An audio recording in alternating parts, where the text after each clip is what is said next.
Because my father's childhood sweetheart's daughter was accidentally burned, my father was angry and locked me in the firehouse where werewolf criminals were punished. The beta of the pack, my father, looked at me with disgust written all over his face. I don't have such a cruel daughter. You'll stay here and reflect on what you've done. I begged loudly for mercy, admitted my mistake, pleading for him to let me out. All I got in return was his merciless command, unless she's dead, no one is.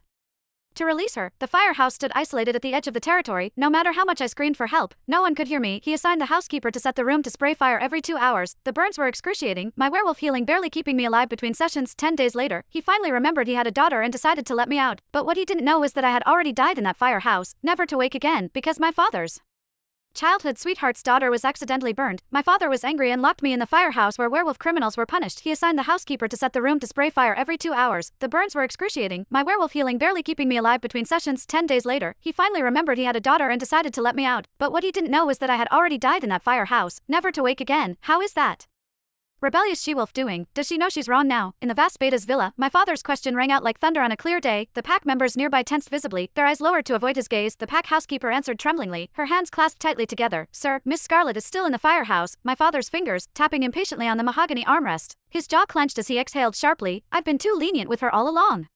That's why she's become so lawless, daring to burn Amber using her gun. She needs to learn her lesson. The housekeeper still felt some compassion and said, her voice barely above a whisper, but the firehouse is used to punish werewolf criminals, and the fire inside is too intense. Even the strongest wolf will feel pain. Will Miss Scarlet? Pain? My father stood abruptly, causing the housekeeper to step back. That's exactly what she needs to feel. Let's see if she dares to treat Amber like that again. Only by experiencing the heat herself will she stop doing such things. His eyes flashed yellow, a sign of his wolf rising close to the surface. She is my daughter. I have the obligation to discipline her. My father's voice was cold, seemingly forgetting that I had already been locked in the firehouse for 10 days. The housekeeper wanted to say something more but was impatiently interrupted when my father slammed his fist against the wall. Enough. Do you think no one's been secretly closing the fire and bringing her healing herbs? She's fine. She won't die. Hearing this, I couldn't help but laugh, though no one could hear my voice because I was already dead. I had been dead for 5 days already. Since then, my spirit had been following my father, watching his cruelty and indifference. Thank you, Dad. Please don't be angry anymore. Let's free Scarlet now. The fire in the firehouse was too intense. She must be suffering terribly. From the bedroom. From what used to be my room, Amber emerged wearing a flowing cream dress, her blonde hair cascading down her shoulders. My father's eyes instantly softened, showing a tenderness I had never seen before. Sweet Amber, he murmured, all traces of anger vanishing from his face. Amber came downstairs and sat beside my father, her presence seeming to calm him instantly. She placed her hand over his, and he accepted the gesture with a smile. Forget about her, you're just too kind, he said, voice gentle now.